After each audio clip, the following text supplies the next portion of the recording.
Yeah. Wake, run, tell him I love you, girl, what a nice girl. Every time I be around you, I can tell you that's. Et bienvenue pour cette édition spéciale du Fourth Down Podcast. Édition spéciale parce qu'on va parler de la finale NCAA qui oppose Michigan Wolverines aux Washington Huskies. Aujourd'hui, j'ai trois invités, trois habitués. On a Bat, qui nous fait le plaisir de venir parler NCAA, fan des Georgia Bulldogs, malheureusement pas qualifié en playoff. Comment vas-tu, Bat? Ça va très bien, et toi? Ah ben écoute, ça va. Aujourd'hui, c'est un peu spécial. Je suis pas chez moi, donc je vais peut-être essayer de parler moins fort que d'habitude, mais non, ça va, T'as tranquille. peut-être une bonne connexion aussi. Ouais, Ah, mais par non, contre, là, c'est vrai, j'ai la fibre. Hein. J'ai la fibre. Hein, là. Où je suis, t'inquiète. Bon. On est aussi accompagné de Sofiane, fan d'Ohio State. Comment vas-tu, Sofiane? Ça va. On est là. On est là. Hein, Ohio State aussi, pas qualifié en playoff. Éliminé par Michigan. Écoute, on pleure. Et DJ McCarthy qui a été énorme. Blake Corum, énorme. Le mec, il remue le couteau dans la plaie. Ouais, c'est ça. Et un habitué, le mec, je pense que c'est bon, c'est son émission maintenant. On peut le dire officiellement. Penché dans la mort. Je suis lancé. Loxy, un fan de Toledo. Alors ça, personne ne la connaît, cette fac. Mais vas-y, Loxy, comment vas-tu? Ouais, toi. Ah ben, écoute, bien. Alors les gars, aujourd'hui, faut pas se louper. On a le dernier match universitaire, le plus important. Alors, avant de rentrer dans le vif du sujet, on va parler rapidement des demi-finales. Déjà, la première qu'on a fait en space, pour ceux qui étaient là, Michigan face à Alabama, lors du Rose Bowl. Qu'avez-vous pensé du match? Tiens, on va commencer par toi, Pat. Bah ouais, comme tu as dit, on l'a vu en space. Première mi-temps vraiment ennuyante. On avait plus de blagues sur JJ McCarthy que C'est clair. le match. Mais au final, moi, personnellement, je suis content du résultat parce que je déteste Alabama, mais c'est personnel. Et parce que c'était mon chrono aussi. Après, je me dis, bah voilà, c'était deux grosses facs et on pouvait s'attendre à un beau match. Ça n'a même pas un beau match. Un match à suspense, on va dire. Ça n'a pas démenti. Donc, ouais, content du résultat. Après, qui que ce soit qui passait, de toute façon, j'ai envie que cette équipe perde. Donc, voilà. Et toi, Sofiane, t'as pensé quoi du match? Comment dire que c'était un match franchement assez intéressant où ça change un peu de la NCAA où il n'y a pas eu un score énorme. Et même c'est parti de camp en overtime, c'est très rare en NCAA et là ça fait très plaisir. Ouais, non, c'était un très beau match. Est-ce que c'était le plus beau match que j'ai vu en NCAA? Non. Mais ça reste un très beau match et bravo à Michigan qui m'ont fait taire par rapport à la dernière fois. J'avais dit que sur 10 matchs, si Michigan devait jouer face à Alabama et gagner une fois, bah et voilà, ils l'ont gagné cette fois-ci. Et toi, Loxy? C'est un match super brouillon, techniquement. Il y a eu des punts, tous les meufs punts quasiment tout le temps. McCarthy qui lance un lancé, interception. Enfin, vraiment, c'est pas un match technique pour les fans de technique. En part ça, c'est un match à suspense, un match à intensité. Donc, je pense que tous ceux qui ont découvert la NCAA sur ce match-là ont apprécié le match. Moi, c'est pas mon cas. J'ai vu des matchs cette année beaucoup plus propres techniquement, où j'ai pris du plaisir à voir certaines choses. Mais là, ça ne me dérange pas. T'es en demi-finale de championnat national. Peu importe comment tu gagnes, quand tu gagnes, t'en fous. Je pense même, je dirais même plutôt, qu'Alabama a perdu, Michigan n'a pas gagné. Je pense qu'Alabama, ça fait perdre le match tout seul. Je pense qu'ils ont totalement pu prendre de toutes les façons possibles. Sur les play calling n'ont pas forcément été bons. Milro, ben, faut pas en parler, mais des fois, match quasiment catastrophique, hein, on peut pas se mentir. Hein. Après, cela, il n'a pas aidé. Il a mangé beaucoup de pression sur ce match-là. C'est pas de sa faute. Mais je pense que l'Alabama a plus perdu le match que Michigan a gagné. Après, on est quand même, je trouve qu'on est quand même difficile sur la qualité du match. Les mecs, ils n'ont pas joué pendant un mois, en fait. Mais ça reste Quand tu regardes bien. Ça veut rien dire. trop, tu vois. Tu joues pas pendant un mois, mais pas pour autant que tu t'entraînes Oui, pas, mais bon. pas des oppos. Ça veut rien dire. Hein. Bah, si, quand même, un petit peu, tu perds du rythme parce que c'est bien de s'entraîner, mais quand tu joues pas pendant un mois, tu joues pas pendant un mois. Moi, je peux te dire que j'ai visité 2 facs NCA. Je peux te dire qu'avec les trucs qu'ils ont, tu perds pas le rythme une seconde. Hein. Pas de structure de folie aussi, on se rend pas compte. Hein. Ah, franchement, non. Certainement, mais bon, tu peux pas recréer l'atmosphère d'un match à l'entraînement. Ouais, l'atmosphère d'un match, c'est vite dit. Les mecs, c'est pas comme si c'était leur premier match ou c'était leur première saison. Hein. La majorité, c'est leur deuxième ou troisième saison. Il n'y a pas pour moi de perte de rythme. Après, c'était un match, comme il a dit, Loxy, brouillon dans son ensemble, mais qui restait quand même assez beau à voir. Mais non, il n'y a pas de perte de rythme. À ce niveau-là, ça n'existe pas une perte de rythme. Ok. Et qu'est-ce que j'allais dire sur, du coup, parce que moi j'ai entendu parler de JJ McCarthy, de Blake Corum, on m'a dit ouais, mais c'est surfait, les mecs ils sont pas si bons que ça. Et puis au final, Blake Corum il marque 2 touchdowns, dont un de 20 yards quasiment. Il n'était pas dans les 5 yards. JJ McCarthy, JJ McCarthy a fait des passes de plus de 10 yards. Donc au final, les mecs ont été efficaces. Je vais prendre la parole, parce que il me vise moi, c'est vrai que j'avais dit ça. Et je le pense toujours, hein, Blake Corum, respect pour son dernier TD, il est super beau. Il a fait franchement de très beaux drives et tout. Mais ouais, non, c'est là où tu attends les grands joueurs. Et bah, malheureusement, non, peut-être pas pour les fans de Michigan, mais c'est là où ils m'ont fait démentir, ils ont fait démentir à beaucoup de gens. Et c'est là où JJ McCarthy a montré que bon, bah, en fait, finalement, c'est pas un QB de seconde zone, que ouais, il mérite sa place en tant que titulaire dans la grosse fac qu'est Michigan. Et que bah, ils méritaient d'avoir porté cette équipe qui a fini première du classement cette année. Donc ouais, bravo à lui. Et pour Black Corum, ouais, bah, comme je dis, il a fait un très bon match. Peut-être pas, il a fait un. Non, non, si, quand même, il a fait un très bon match. Un très bon match, 2 TD, comme tu as dit, en plus d'un plus de 20 yards. Avec beaucoup Et de puis de courses. la conversion de la quatrième tentative aussi qui est décisive en fin de match, Ouais. où on lui lance il catch un ballon qui permet d'avoir un first down et même beaucoup de yards derrière. Non, il a fait un beau match. Et au final, c'est la défense de Michigan aussi qui a été relativement, voire même quand je dis relativement, je mens, elle a été très très impressionnante. T'en as pensé quoi, Bat? Ben, on l'a bien vu, hein, c'était impressionnant la pression que se prenait Miro. Ça rentrait comme dans du beurre. Ouais, bah, après, on savait que c'était un de leurs points forts. Hein. Mais ouais, c'était impressionnant et je pense que ça a été la clé du match. Hein. Hmm. Ok, donc ça c'était vraiment pour le débrief de la demi-finale Michigan-Alabama. On va rapidement aller sur la deuxième demi-finale que j'ai pas regardée et qui aurait dû être à 22h pour nous Français parce que franchement c'était le plus beau des deux matchs, hein, clairement. Washington-Texas. Alors toi, Loxy, t'en as pensé quoi du match? Alors, l'inverse du match précédent, techniquement, c'était beaucoup plus propre. Pas rien que pour les QB, Le match de Michael Penix, point de vue technique et improvisation, c'est un match de Zazin qu'il a fait, qui devant plein de monde, il a été vu par tout le monde. Et je pense que son stock de draft a continué de monter. Là, je suis pas surpris que certains le considèrent comme un first round pick. Je ne sais pas si je le considère moi-même, mais je pense qu'il prouve être capable de jouer en NFL. Sur sa progression depuis Indiana à Washington, c'est de la folie. Ceux qui ont connu Indiana savent que Penix actuellement, c'est pas ce qu'il était avant. Il y a une progression de l'espace. Après, sa décharge, il a une vraie ligne offensive, on va pas se mentir. Washington est une des meilleures lignes offensives du pays. Il a des receveurs, un trio. Je ne sais pas s'il y a une fac, un trio aussi complémentaire cette année, on a essayé, je ne suis pas sûr même. Je suis Donc, pas sûr vraiment non plus. super mal. Même Tony Worth, il a eu plus de mal que Penix, ce que je peux comprendre. De par l'expérience et le fait que la ligne défensive de Washington est aussi très forte. En face de lui, il a affronté un mec qui est projeté first round, deuxième round, avec Price, qui est un des meilleurs edge pass rushers du pays. Donc forcément, quand tu prends le genre de mec, même sur un match, sur 2-3 matchs, à force, tu peux faire tous les plans de jeu que tu veux, il n'est pas défendable, quand il arrive. Donc c'est un super match tactiquement. Tactiquement aussi, c'était bien fait par coach Debourg, il me semble. Kellen Debourg, il me semble que le coach de Washington, je ne me trompe pas. Il a fait un super match aussi de son côté. C'est le meilleur coach du pays, pas pour rien. Il me semble qu'il a remporté le trophée il y a pas longtemps. Donc vraiment super match, très content pour Washington en finale. Parce que je l'avais mis en finale. Et parmi les 4 équipes, c'était celle pour qui il y a plus de respect et plus d'affection cette année.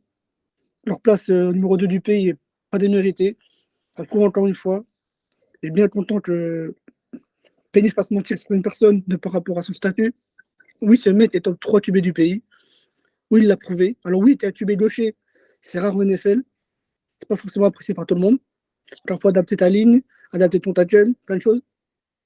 Mais franchement, c'est un super match. Donc, très content de voir Washington en finale. Et j'espère tout cœur que Penix mange McCarthy parce qu'il y a un monde d'écart entre les deux. Alors, c'est vrai, tiens, Penix, faut parler de ce mec-là, parce que le match qu'il sort, il est incroyable. Enfin, la précision qu'il a sur les longues passes, j'ai rarement vu ça. Tu vois. J'ai rarement vu un tel placement de balle, alors que le défenseur, au final, il n'est pas si mal placé que ça. C'est-à-dire qu'il lance le ballon d'une façon qui fait qu'il n'y a que son receveur qui peut la catcher. Mais sur des passes, ce n'est pas des passes de 10 yards, ce n'est pas des passes de 30, 40, Pas comme 50 McCarthy, yards. hein. C'est pas McCarthy. Laisse McCarthy tranquille, il t'a rien fait là-haut. Non, mais ouais, la précision de ses passes est impressionnante. Et ouais, du coup, vous pensez que son stock de draft va monter et jusqu'où il peut aller, tiens, Sofiane? Euh, Moi, je l'avais déjà dit, hein, Michael Penix, il peut apprendre le football à beaucoup de joueurs, hein. Comment dire que moi, j'aime beaucoup ce joueur et là, il l'a montré, hein. Je crois qu'il a une note quasiment je crois là, je sais pas s'il a 100 ou autour de 100 en QB rating sur ce match-là. Je crois qu'il fait plus de 400 yards à la passe, il met 2 TD. En plus, je crois le running game de Washington n'avance pas, du coup, c'est lui qui doit faire avancer cette attaque. Non, franchement, Michael Penix, cette année, il n'est pas dans le top 20 à la draft. Je comprends pas, hein. Pour moi, c'est cadeau, hein. Ouais, toi, t'en penses quoi, Bat, de Michael Mix? J'adore, hein, clairement. En plus, Atlanta en recherche son QB, donc si je finis à Atlanta, je suis aux anges. Mais ouais, j'adore. Après, bon, oui, il y a le passif des blessures qui le fait reculer un peu. Déjà à Indiana, puis encore maintenant, soi-disant en côte ou je sais pas quoi. Mais enfin, perso, je serais un scout NFL, ça me ferait pas si peur que ça, surtout quand tu vois le talent du gars, quoi. Et ouais, c'est un Ouais. plaisir à avoir joué comme mec. Je l'avais en fantasy. Donc, ouais, j'ai regardé pas mal de matchs de Washington en plus cette saison.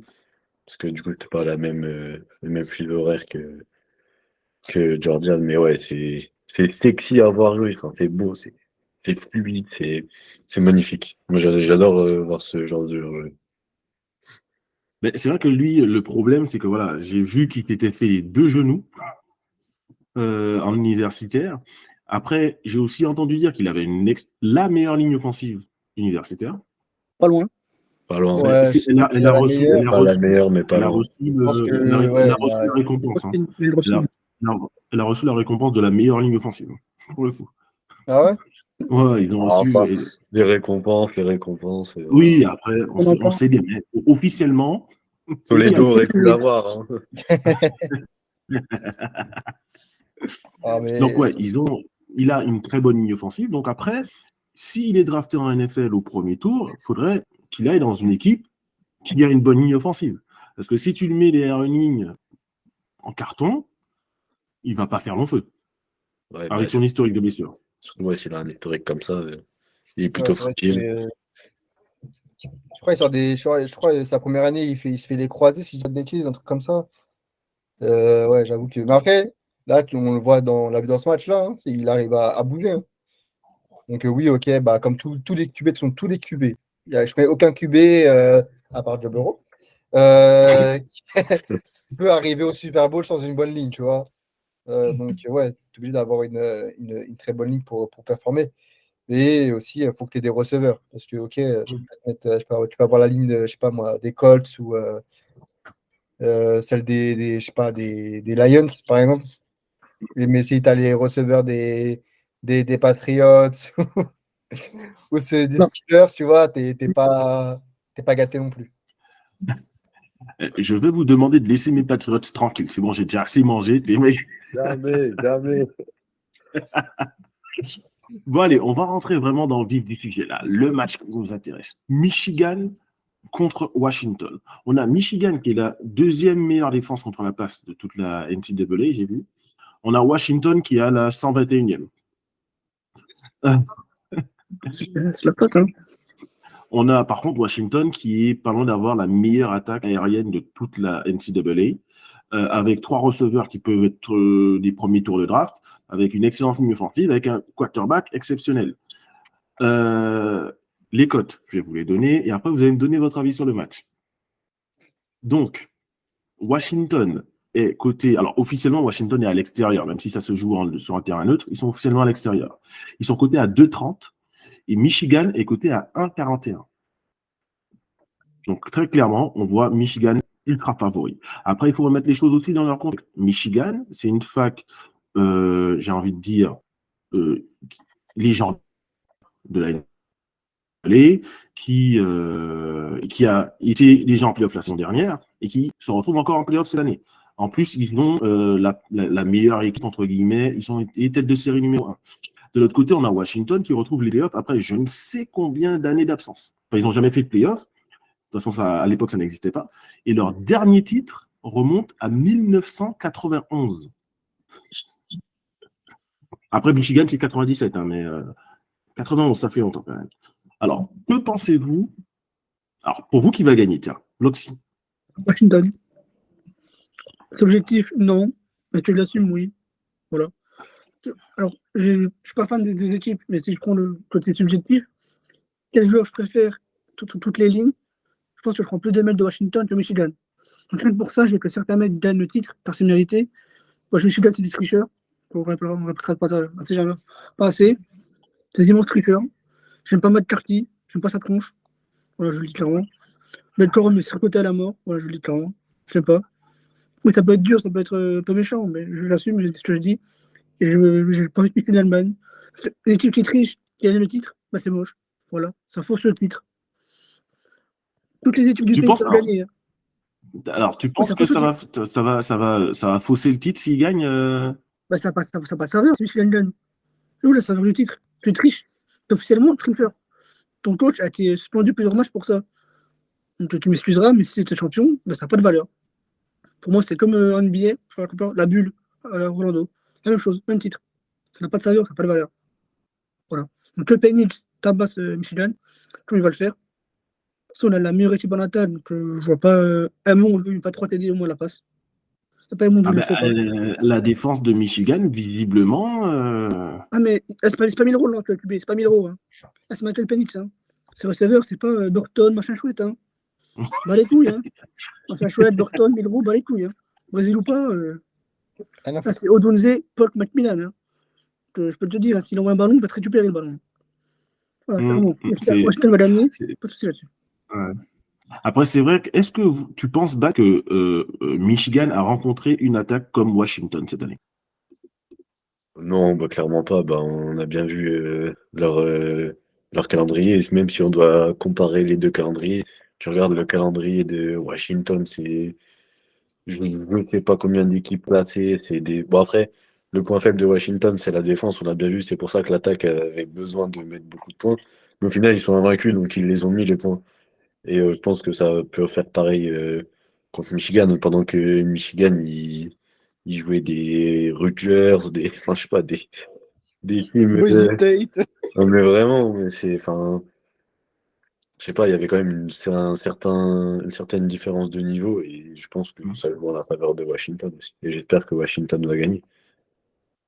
Après, Washington, ils ont gagné beaucoup de matchs séries cette saison. Après, visiblement, la défense n'était pas, comme tu l'as dit, le point fort de l'équipe, et que Michael Penix, ça en dit long justement sur la saison qu'il fait, Ah oui, c'est a dingue, su j'en ai vraiment. sauver à plusieurs reprises l'équipe. Hein. Donc, d'ailleurs, il aurait peut-être pu gagner le Heisman avec la saison qu'il fait. Ah, je suis pas sûr. Sofiane. JD, c'était intouchable. Ah, le problème, c'est que Jaden Daniel, il a fait des stats de baiser là, avec son match avec plus de 200 yards à la course. Non, Et 300 à la passe, à peu près 400 actuels. vraiment, c'est abusé. C'est intouchable. Mais de toute façon, comme tu disais, en fait, il aurait pu gagner le Heisman, mais de toute façon, ça se tapait entre lui et Jane Daniels. Ça, il n'y avait aucun doute. Il y a personne qui peut dire, ouais, Jane Daniels, c'est un vol, c'est pas un vol, parce que pour moi, ça se tapait entre les deux. Il n'y avait pas d'autre débat. Si c'est Michael Penix qui gagnait, il n'y a personne qui pouvait dire que c'était un vol, c'est pareil. Bravo d'ailleurs à Jane Daniels pour avoir gagné ce fabuleux trophée. Michael Penix, il n'a pas, mais Michael Penix, lui, il est en finale de championnat. Puis il a eu le trophée de consolation. C'est ça, ouais. C'est ça. Et donc voilà. Après, qui va gagner pour moi? Et bah, en fait, j'ai pas d'équipe qui va gagner. Genre, en gros, ça va jouer avec l'attaque de Washington. Si l'attaque de Washington arrive à mettre des 40 points, des 50 points comme elle a réussi à faire cette saison, ouais, là, elle va gagner. Par contre, si la défense de Michigan arrive à museler cette attaque, et c'est fortement possible, hein, même si, comme a dit Loxy, en face, c'est Michael Penix avec des receveurs de fou, bah, malheureusement, ça veut rien dire. Si Michigan, avec une très bonne défense, avec une très bonne D-line, des DB qui sont peut-être pas top, peut-être dans le top 10, je parle de la squad de DB, hein, squad DB, peut-être top 10, Mhm. toutes universités confondues, ouais, ça peut très casser les couilles à Michael Penix et à ses très bons receveurs. Et en face aussi, ils ont aussi Michigan, un très beau coordinateur défensif. Et Michigan, ouais, ça ne marque pas beaucoup de points, mais ça gagne parce que ça a une très bonne défense et ça sait marquer des points. Du coup, je comprends les bookmakers de Michigan gagnant. Et c'est vrai que si j'avais une équipe à mettre, même si ça a contre-cœur, je mettrais Michigan parce que voilà. Oh la honte. La Ouais, honte, c'est non, déjà là, enregistré. parce L'émission est qu'en déjà fait, là, enregistrée, là. c'est vrai qu'on dit, ouais, il est bizarre. Il y a 2 semaines, il faisait pas ça, hein. Ouais, c'est vrai parce que je parle avec la rage. Mais là, je parle avec, du coup, là, c'est le Sofiane vraiment en mode voilà, neutre. Et c'est vrai que Michigan, bah voilà, s'ils sont capables de scorer des points et d'arrêter cette attaque de Washington, bon, bah après, malheureusement, Washington, c'est pas une très grosse défense. Et puis voilà, quoi. C'est ça que d'ailleurs, Et t'as j'avais pas, vu. t'as pas genre envie genre que ça soit genre l'année de Washington, genre tu sais, l'année prochaine, Ah non, mais ça me ils dérange seront pas. finis et tout. Moi, Mais je suis genre, Michigan, je suis très content. Si comme c'est ça aurait pu Washington. être TCU l'année dernière, tu vois. Ouais, bah non, TCU l'année dernière, c'était de la fraude 100%. De la TCU Oui, combattait bon, Michigan, voilà. j'étais trop. Wesh. Mais, mais ouais, non, non, bah oui, largement, je préfère que ce soit Washington qui gagne. En tant qu'un fan de Ohio State, tous les jours, je préfère que ce soit Mais Washington qui gagne. après, moi, mon analyse va être la suivante. Concrètement, si Michigan arrive à tenir Washington en dessous de 25 points, Michigan gagne. C'est ça, c'est clairement ça. Et le match va se jouer clairement sur. Alors, je vais faire dans les clichés, je suis désolé de faire dans les clichés, les gars, mais sur la ligne de scrimmage. Est-ce que la ligne offensive de Washington va tenir face à la ligne défensive de Michigan? Et là, vraiment la question, en fait. Parce que si Michael Penix n'a pas le temps, comme Jalen Miro n'a pas eu le temps, il peut avoir tous les receveurs qu'il veut, c'est mort. Donc, le match va se jouer là, à mon avis. Clairement, donc là, on a Sofiane qui donne Michigan. Hein. Bab, toi, tu donnes Washington. Ouais. Et Et Loxy j'espère aussi. que Washington aussi. j'ai Et juste sur moi, les deux demi-finales. Donc pourquoi pas la finale? Pour une fois. J'espère. Hein. alors, tu sais quoi? Vous savez quoi, les gars? Moi, je vais partir sur Washington aussi. Allez, on va prendre l'upset. De toute façon, on est là. Non, Let's go, l'upset pour alert. les codes, On c'est va pas prendre le l'upset. On va prendre l'upset. Washington. Après, franchement, j'ai pas pu voir le match parce que le match était trop tard et puis le match précédent m'a endormi, limite. Mais le long résumé que j'ai vu de Washington-Texas, mais Washington, comment ne pas aimer, quoi? Mais comment ne pas Ça joue aimer? bien, c'est vrai Et football. Mais oui. après, on se laisse séduire par une attaque, parce que l'attaque, c'est toujours beau à voir. Du côté de Michigan, concrètement, la défense, elle a été extraordinaire lors du match face à Alabama. Ce qu'elle fait, c'est monstrueux. Parce que Jalen Milrow, même s'il ne sait pas lancer un ballon, le mec, il faut le contenir. Donc, ils ont bien réussi à le contenir. Et donc, ça va être un beau match, à mon avis. On va avoir un beau match. Mais allez, on go sur Washington parce que ouais, c'est l'équipe qui est la plus trendy, la plus sexy des deux, quoi. Donc, on va partir sur l'équipe la plus sexy. On va faire un truc qu'on n'a pas fait, c'est vous allez me donner vos marqueurs pour les matchs. Loxy. Bah, tout dépend des match-up en fait. Si c'est le meilleur DB de Michigan qui se tape Odunze, je pense pas que tu vas marquer. Si c'est le deuxième meilleur de Michigan chez les DB, tu prends Polk marque. Je pense. Je dirais Polk met un TD et Westover met un. Ça fait 2. Toi, Sofiane.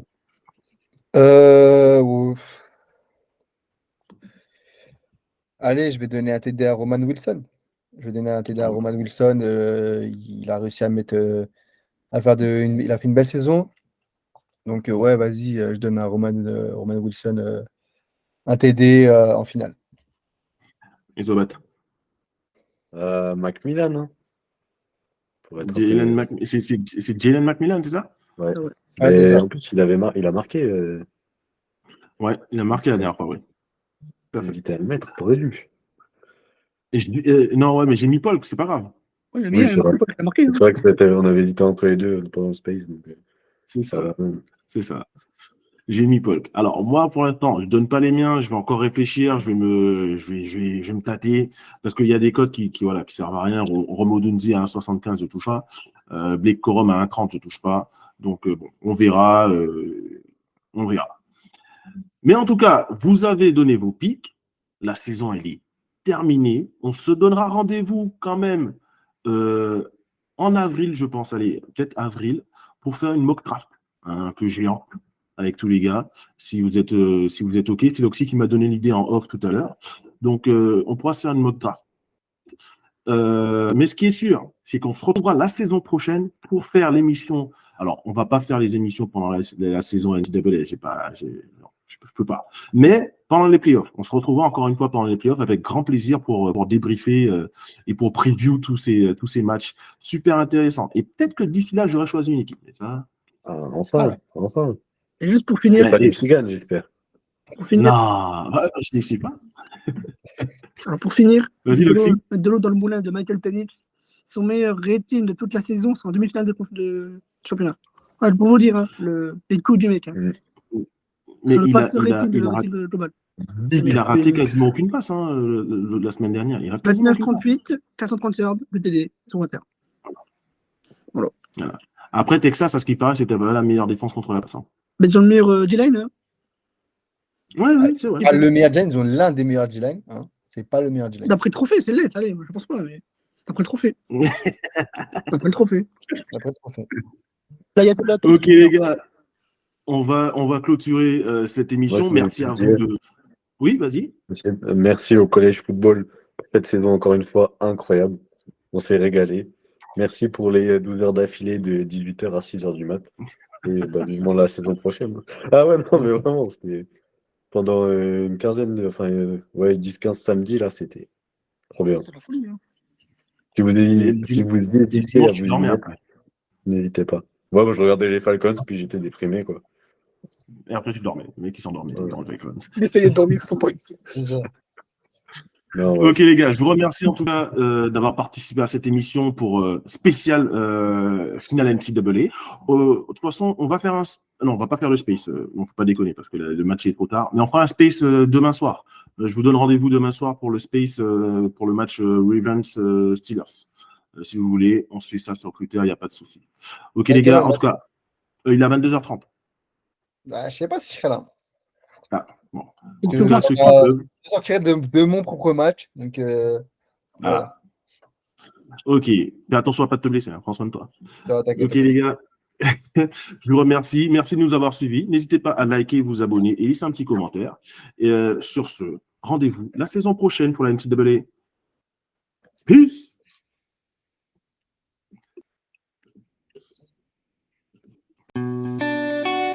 Yeah.